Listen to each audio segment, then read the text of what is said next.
An address and conversation presented in Voice of America headquarters by Mike Pompeo, U.S. Secretary of State. Ladies and gentlemen, please join me in welcoming USAGM CEO Michael Pack.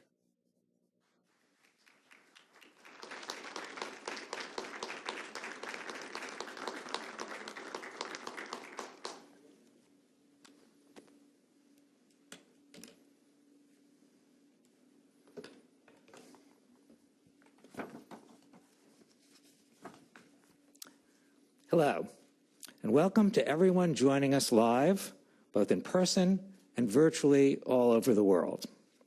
I am Michael Pack, the Chief Executive Officer of the U.S. Agency for Global Media, which is the federal government entity that manages and oversees U.S. civilian international broadcasting. Now, unfortunately, as many of you abroad know all too well, there are regimes bent on preventing people from accessing objective news and information. To keep power, they manufacture and propagate false realities, seeking to control thought and belief and ultimately action. Let me be clear. This behavior is an affront to the universal right of freedom of expression, a right to which every single person is entitled by virtue of being a human being. America has never stood for this form of malevolence, and our nation must now confront it even more vigorously. Indeed, as the adversaries of liberty and democracy double down on producing and distributing disinformation, America must reassert itself in the new global war of ideas. To do that, we need to more robustly promote and explain our principles to the world. Fortunately, since 1942, we have had an excellent platform to do exactly that. That platform, of course, is Voice of America. Today, here at the headquarters of Voice of America in Washington, D.C., we are tremendously honored to host this very special event featuring the 70th U.S. Secretary of State, Michael R. Pompeo. To further introduce the Secretary, I'd like to turn the podium over to the Director of the Voice of America, Robert R. Riley. Thank you, and please enjoy the event.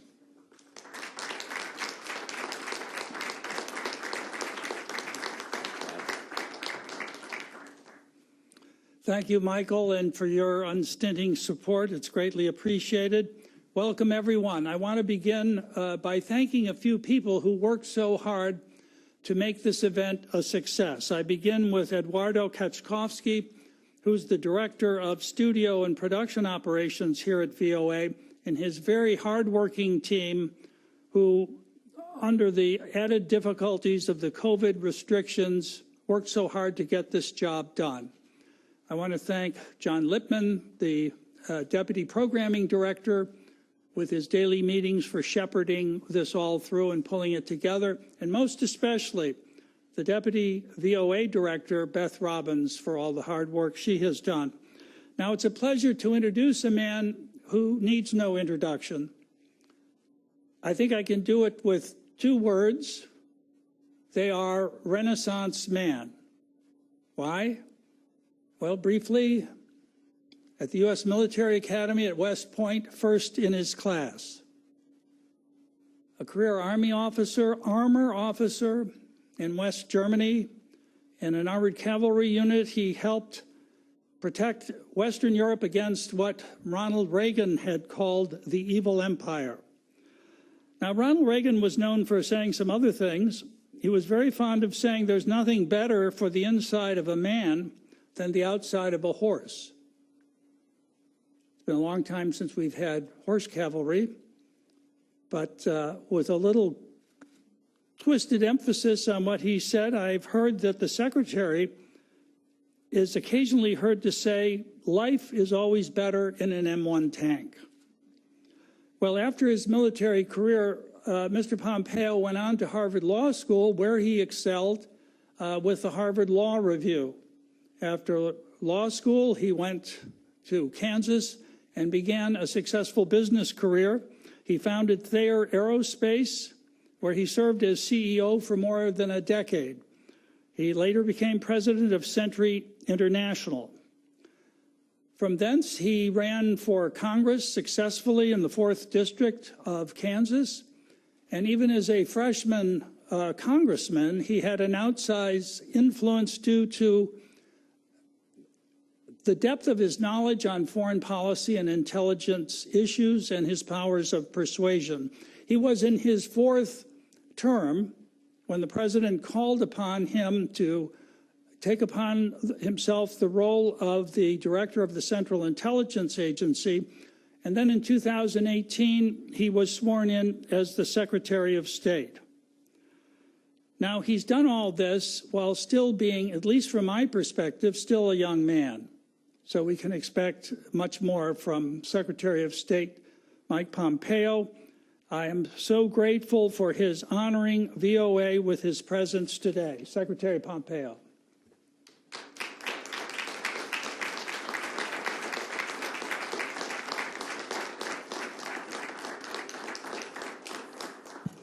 Thank you. Good afternoon, everyone. Thank you for the warm welcome. Michael, thanks for your leadership of this incredibly important institution. And Bob, congratulations on returning to the helm of VOA. I am truly happy to be here. I'm honored to have been requested. And it's always fun to be with a fellow tanker, too. I want to acknowledge the other network chiefs who is with us today. Steve Yates of Radio Free Asia. Steve, where you at? Nice to see you. And a note of appreciation, too, to the Voice of American journalist staff and to all those watching and listening. I've sat down for interviews with many of you in the far corners of the world. They have always been a joy. And speaking of which, too, I understand that this speech is being broadcast on TV, radio, on your website, social media, in more than 40 languages. Hats off to the translators. I have no idea how anyone can translate my talking into Uzbek this quickly. That guy or gal deserves a bonus, Bob. It's great to have this opportunity. I've been following the work of Voice of America for decades. And as Bob just mentioned, I started my career as an Army officer, patrolling the Iron Curtain, freedom's frontier. In the 1980s, I couldn't cross into East Germany. I was serving in a little town called Binlock. West Germans couldn't cross either. But your broadcast, Voice of America broadcast, could. Millions of men and women whose names we'll never know listen to you, often at their own peril. Their governments dealt only in lies and propaganda, but VOA's listeners wanted the truth, and that's what you gave them. VOA's very first broadcast in 1942 that Bob referred to began with the Battle Hymn of the Republic, along with this pledge, quote, "The news may be good, the news may be bad, but we'll tell you the truth." I love that. I always told my son, I told the story before when he was growing up, I said, work hard, keep your faith, and tell the truth. He mostly followed my advice. And it has served him and many of you I know well. Your mandate here at Voice of America is unambiguous: to be accurate, objective, and comprehensive, and to represent America. The mission of US AGM is to inform, engage, and connect people around the world in support of freedom and democracy. That's because expanding freedom and democracy are what America has always been about. You're the voice of American exceptionalism. You should be proud of that. The world needs VOA's clarion call for freedom, now more than ever. I hear it wherever I go. That's what I wanted to talk about today. I tell audiences about American exceptionalism wherever and whenever I can, because it's true and because it's important. America is good and great, and everyone who truly grabs our founding understands this. Michael and Bob have made studying this history their life's work. Many of you have made it your life's mission too. That's why you work here at Voice of America. We were indeed the first nation founded on the central belief that all human beings are endowed with certain unalienable rights, and the governments are instituted to secure those God-given rights. We have always striven for a more perfect union. And goodness knows we don't always get it right. Therefore, we need both pride and humility about our past and our present. We need the truth. But it's very clear that when Americans have united around our founding values, be it in Philadelphia, at Gettysburg, at Seneca Falls, or during Martin Luther King's March on Washington, we've made good on our founding promise time and time again. Now, our adversaries try and claim otherwise. When the Chinese Communist Party attempted to exploit the tragic death of George Floyd to claim their authoritarian system was somehow superior to ours, I issued a statement which read in part, quote, "During the best of times, the People's Republic of China ruthlessly imposes communism. But amid the most difficult challenge, the United States secures freedom. There is no moral equivalence. This is a self-evident truth. It is not fake news for you to broadcast that this is the greatest nation in the history of the world and the greatest nation that civilization has ever known. Indeed, I'm not saying this to ignore our faults. Indeed, just the opposite. It is to acknowledge them. But this isn't the vice of America, focusing on everything that's wrong with our great nation. It's the voice of America. It certainly isn't the place to give authoritarian regimes in Beijing or Tehran a platform. Your mission is to promote democracy, freedom, and American values all across the world. It's a U.S. taxpayer-funded institution aimed squarely at that. Indeed, this is what sets VOA apart from MSNBC and Fox News and the like. You can give voice to the voiceless in dark corners of the world. You're the voice of American striving. You're the voice of American exceptionalism. You are indeed the tip of freedom's spear. Now look, like many government agencies after the Cold War ended, our international broadcasters, well, they lost their way. Many of you know this. And there were, I'm sure, many reasons. The Soviet Union had collapsed, the wall had come down, names like bin Laden and Zarqawi and Baghdadi weren't widely known. In fact, many wrote that history was over. We allowed security protocols to lapse, and VOA lost its commitment to its founding mission. Its broadcasts had become less about telling the truth about America and too often about demeaning America. In 2013, one of my predecessors described the Broadcasting Board of Governors as, quote, practically defunct, end of quote. Look, that's in part why Congress created the role of CEO of the US AGM on a bipartisan basis. And it is again why I'm here today. I read that some VOA employees didn't want me to speak here today. I'm sure it was only a handful. They didn't want the voice of American diplomacy to be broadcast on the Voice of America. Think about that for just a moment. Look, we're all part of institutions with duties and responsibilities higher and bigger and more important than any one of us individually. But this kind of censorial instinct is dangerous. It's morally wrong. Indeed, it's against your statutory mandate here at VOA. Censorship, wokeness, political correctness, it all points in one direction: authoritarianism cloaked as moral righteousness. Similar to what we're seeing at Twitter and Facebook and Apple and on too many university campuses today. It's not who we are. It's not who we are as Americans. And it's not what Voice of America should be. It's time that we simply put wokeism to sleep. And you can lead the way. You all know. That's why you came here. There's a new dawn here at Voice of America. The American public doesn't know this, but when Michael took office, some 1,500 employees, almost 40% of the workforce, had been improperly vetted, including many with high-level security clearances. VOA was rubber stamping J-1 visas for foreign nationals, including some from communist China. We shouldn't be doing that. We have plenty of Mandarin language speakers here in America, and we are building, growing, teaching, educating more committed patriots, some of Chinese American descent who are amazing people. The Trump administration team is working to fix these national security threats. We want to vet employees properly. We want to reorient VOA to its mission of truth and unbiased reporting. We want to depoliticize what takes place here. It's too important for the American people and for the world. Returning this organization to its charter and its charge to spread the message of freedom, democracy, and American exceptionalism. This isn't about politicizing these institutions. We're trying to take politics out. And that's a pretty good feature story for whoever wants to write it up. As Secretary of State, I'm telling you all of this because I want the best for the people here and for this organization, because you are vital to helping America shine light into the darkest places with the power that only America can muster. Governments like those in China, Iran, North Korea, they don't have the respect for the universal dignity of every human being in the way that America does. Indeed, that is what America was founded upon. Those regimes are anathema to everything that our nation stands for. We know that government exists to serve people. They believe that people exist to serve government. And VOA's work is vital.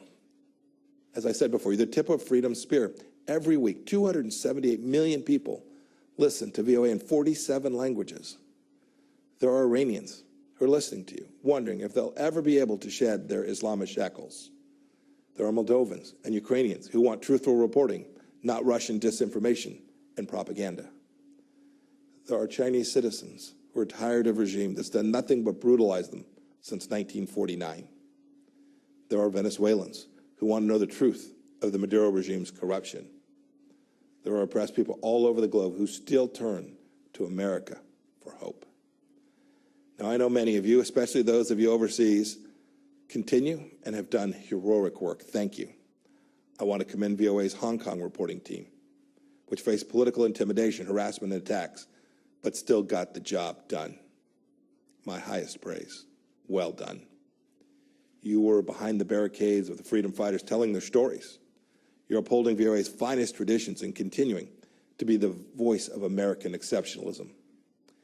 I also want to pay tribute to members of the other radio services who are here and listening. The only Uyghur language news service in the world is run by RFA. You've told everyone who will listen, and indeed some who didn't want to, the truth about the CCP's atrocities against its own people in Xinjiang, the stain of the century. And you've done so despite the fact that the CCP has jailed the relatives of at least 6 RFA journalists in Xinjiang's internment camps and continues to threaten you and your families simply for doing your jobs. Your work takes courage. Please keep telling everyone who will listen what's happening in the toughest parts of the world. The world expects it, and America will be better off for it. I want to leave you with a quote that conveys why the VOA's mission is so critical before I take some questions from Bob. This quote's from a ways back. It's from George Washington. He said, quote, "Truth will ultimately prevail where there is pains to bring it to light," end of quote. When America brings truth to the world, we bring light. Don't forget that. It's what you do. May God bless you. May God bless the voice of America, and God bless these United States. Thank you all.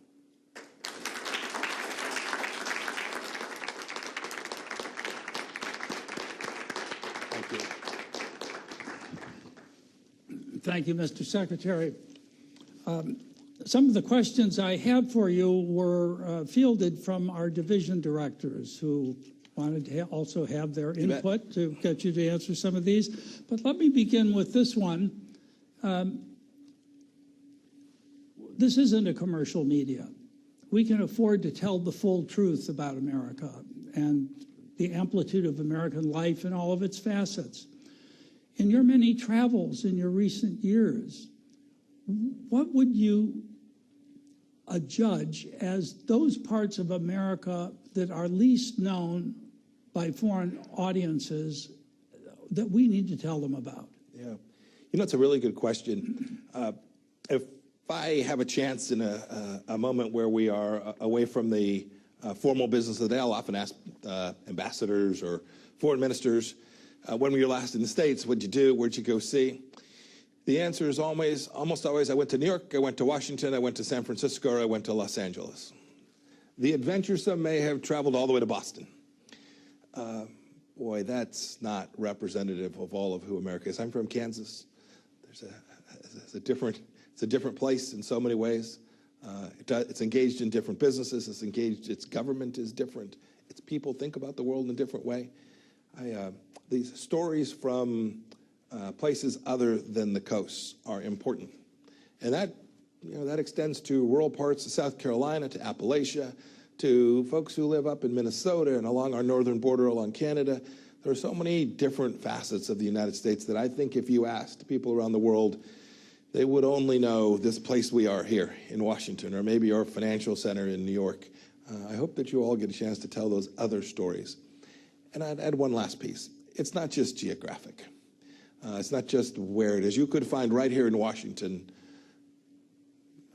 dozens and dozens of different stories about different pieces of the things, the institutions that make America so unique, so special. These things that our founders called the small platoons, our civic organizations, right? How many of you are members of the PTA, trying to help your kids' school be just a little bit better? How many of you participate in a church group on Wednesday evenings where you have your chili feed or you just gather? Those are important parts of American life that have made us so unique and so special, and I want people all across the world to see those things, because those institutions form bedrock of our nation, and they can help their countries too. Thank you, Mr. Secretary. You've made some very eloquent speeches about the relationship between American founding principles and U.S. foreign policy.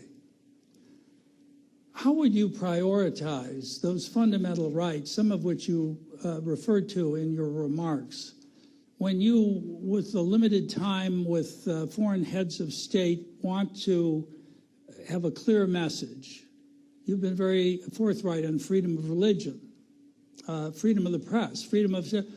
How do you prioritize those, or is the prioritization custom made for the country you're addressing? Bob, it certainly does vary by where you are and the situation that you find that government, and frankly, the traditions of that country. The Unalienable Rights Commission, led by Professor Marion Glendon and Peter Berkowitz at the State Department, it's a great report. It's 50 pages. I'd urge you to go read it. You'll agree with some of it, some you may not. But what it tried to do was to take this human rights project from the 20th century that has just fallen away. It lost its capacity to understand the things that were contained in our founding about how human rights are formed. It had moved away even from the Universal Declaration of Human Rights. And what I wanted to do in that was to reground American foreign policy and how we thought about human rights. And I think the report captures it pretty well. Your point about religious freedom and the capacity to speak freely, two core rights that if a nation gets it wrong, it will be less secure, it will be less prosperous, its people will be less whole. And so we've spent a lot of time talking about those issues around the world. We've made progress in certain places, other places we've not, but it's important that American leaders, not only the Secretary of State, but all of us, acknowledge those shortcomings when we speak with foreign leaders and get them headed in a better direction for their people. I'm proud of the work we've done in this regard. These principles matter. Their execution and implementation is complex because foreign policy always is. There are competing priorities. But America can never walk away from those central principles and understandings. And we know the difference between rights-respecting countries and those that aren't. And we have an obligation to call each of them precisely what they are. Now, as you well know, we're at the cusp of a change in administrations. On certain foreign policy issues, there seems to have formed a bipartisan consensus. For instance, perhaps China, on both sides of the aisle, is seen as the principal challenge to the United States today. Are there others?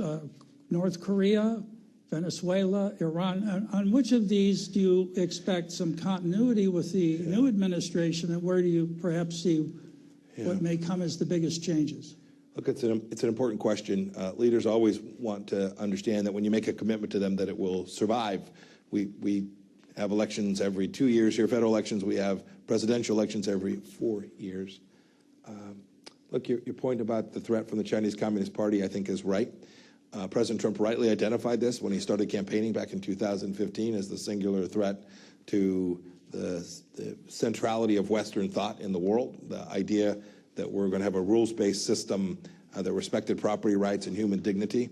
China is singular in the threat it poses to those things. And I do think there's a consensus there.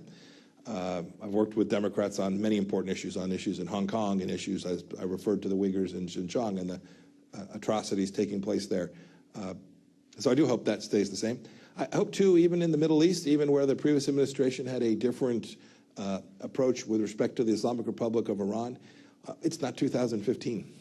What has taken place in the Middle East in these last 4 years, whether that's the efforts we have put to constrain the theocracy, the kleptocrats in charge in Iran, the work we have done with the Abraham Accords, the work that we've done to recognize the fundamental understandings of Israel as a nation that has a right to exist, and its capital is in Jerusalem. It is the home of the Jewish people there.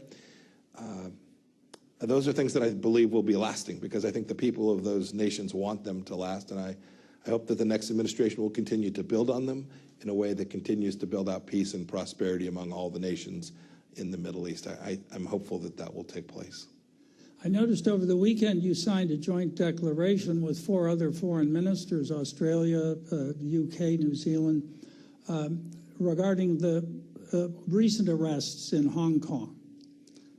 You also removed the restraints on high-level diplomatic contacts between the United States and Taiwan, and apparently the U.S. ambassador to the UN will be in Taiwan soon.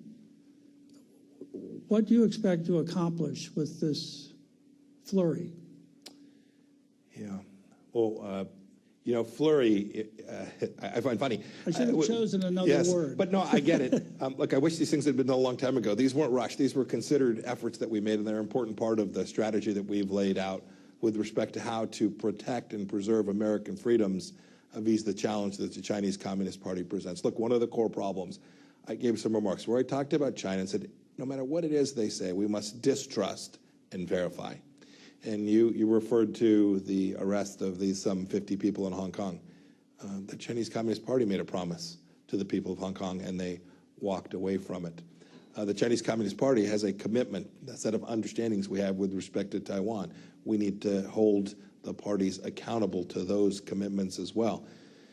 The Chinese Communist Party promised President Obama they wouldn't arm the islands in the South China Sea, and they turned around and did it, and there was almost no cost imposed. We have attempted to deliver a clear understanding of the requirements that we have for the Chinese Communist Party and how it should behave that aren't, frankly, very different from what we expect of any nation with respect to how they interact with the United States. And we do that because we have a responsibility to preserve and protect security and prosperity for the American people. Our policy with respect to the Chinese Communist Party has furthered that, and this will be a long challenge. The Chinese Communist Party has a clear intent for hegemonic dominance, and we have an obligation, a responsibility to the American people and, frankly, to freedom-loving people around the world to make sure that that is not the world that our children and grandchildren live in. It's interesting in meeting with the division directors of Voice of America how frequently in those meetings the name of China comes up. When I ask them what's on the horizon, what are you noticing, it's China. Latin America, China. East Africa, China. And it's not simply the Belt and Road Initiative, it's their information strategy, how they get affiliates in those regions of the world, how they feed them free stuff, and they're, as you know, a whole-of-government approach. Now, the United States isn't whole of government, but Voice of America is here to do our part through our bureaus and through our reporting. What do you think we can do better to help highlight the dangers these things represent when seen together rather than as a separate series of approaches? Well, this challenge is, in fact, comprehensive. Our administration began by working on the economic side of this. Right? The president placed tariffs on Chinese goods. He's tried to stop intellectual property theft, denying tens of millions of jobs in the United States of America because they would steal our information, take it back to China, build it, and then dump it here in the United States. It's information. You talked about that. This is ongoing. Take the issue of the Wuhan virus. It has now, I understand the Chinese Communist Party is now going to permit the World Health Organization to go in and find out where this all began. but it took months and months of effort to do that. We are now more than a year on. We still don't have access to important information about how the virus began. It's important for health and safety and to make sure that something like this doesn't come out of China again. Your team can report these things, report these facts. Your point about it being a global phenomenon. I have a bureau. I have a China desk. I have a East Asia Pacific bureau. We have an Indo-Pacific strategy. But every one of my ambassadors and chiefs of mission understands that China presents a challenge in their country, wherever they may be, in Africa, in Latin America, in Southeast Asia for sure. And our team on the ground is working to protect American security from the Chinese Communist Party in the country that they have been assigned to. I hope your reporters, no matter where they find themselves, if they are in South Africa or in Morocco or wherever they are, observes the activities of the Chinese Communist Party inside of their country and how it impacts the people of those countries as well. If I may ask a last question, this one more related to Russia. The United States seems to be shrinking its footprint in Africa, so is France. Russia is increasing its. Is this the result of a judgment on the part of the United States that disorder on the African continent is less of a problem or less of a threat to our interests, or how would you? So the forces, the disposition that the DoD has made has really been about the counterterrorism fight more broadly. How is it that we allocate U.S. resources to keep the homeland safe? So the decisions the President has made with respect to Afghanistan and the Middle East broadly, Syria, you talk about North Africa as well, has been to allocate the capacity of the United States to preserve and protect the homeland. I'm always mindful, and it's easy to write about, if you just focus on troop numbers alone, if you say the United States used to have 1,000 people, now they only have 800, or they used to have 800, now they only have 400, you may well be missing America's capacity to preserve and protect itself. I was the director of the CIA. I know the other tools and capabilities that we can bring. They are unseen. They don't get reported from the podium at the Department of Defense. But the American people should know. President Trump has been unambiguous about getting it right, making sure we put fewer of our young men and women in harm's way, but never giving up the responsibility we have to ensure that terrorism, or at least the risk that a terror act takes place and hurts Americans, whether they're here in the United States or elsewhere in the world as well. Great. Mr. Secretary, I can't thank you enough for gracing us with your presence today. It was very kind of you to make the trip, and it's deeply appreciated by me and by everyone else here. Please join me in a round of applause. Thank you all very much. Let's just say, Thank you, my friend. Thank you.